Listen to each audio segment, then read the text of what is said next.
The only shit that should land on a car is bird shit. Not bear shit. Not cow shit. And definitely not human shit.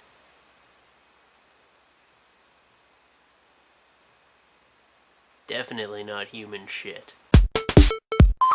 Hey, what's up? A man broke into and shit in the back seat of his girlfriend's car.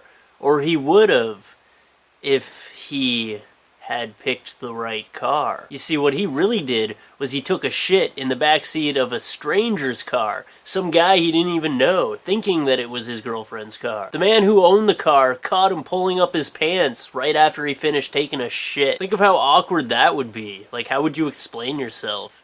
You know, like, I was gonna shit in the bushes out there, but I didn't want to risk killing the bushes, so I broke into your car and took a shit on your seat. I thought that might be more sanitary.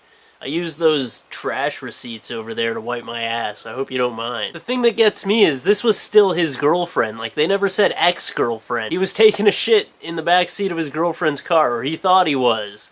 Like, how much do you have to hate your girlfriend that you're trying to break into her car and take a shit? And how well do you know your girlfriend if you don't even know what her car looks like enough to be able to break into it and take a shit in the back of the car? Haven't you ever heard of slashing tires? That's probably a little more reasonable. And what were you gonna do when your girlfriend found a steamy pile of shit in the backseat of her car?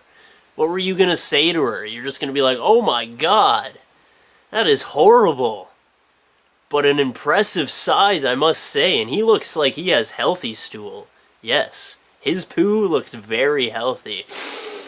What a scent, too, because that's gotta be a dead giveaway that you're checking out the poo and you're like, oh god, yeah. That's disgusting. Because, you know, everybody can stand their own brand. This poo bandit was caught after he ran away a little bit down the road trying to hide in a ditch. But it's kind of hard to hide from the police when you're leaving a stench and a trail of shit behind you. That's how I imagined it. You know, he took off and there was puffs of brown smoke just following behind him. But even if there wasn't a stench or a trail, you could just look for the guy with streaks in his pants.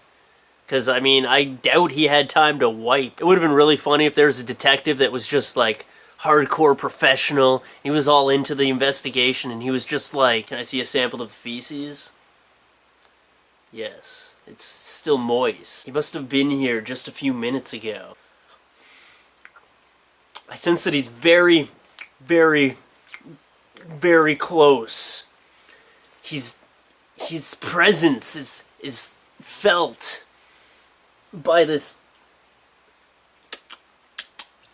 poo. This has pretty much been solved. You can stop eating shit now. I don't even know why you smeared it on your face. So basically the moral of the story is don't shit in your girlfriend's car because it might not be your girlfriend's car.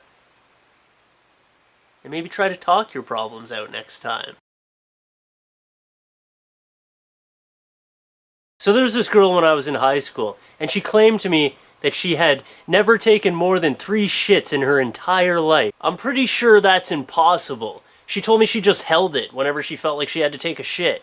But I'm pretty sure if you just hold your shits for your entire life, you're either just gonna die or you're gonna blow up and spray shit shrapnel all over your friends. So I want you guys to make up a new word for shit for me. Like a new word, like there's poo, shit, turd, feces, stool, and I'm sure there's tons more that I just can't think of right now, but I want a new one. I want something else that I can call my poo. So leave a comment or a video response and let me know.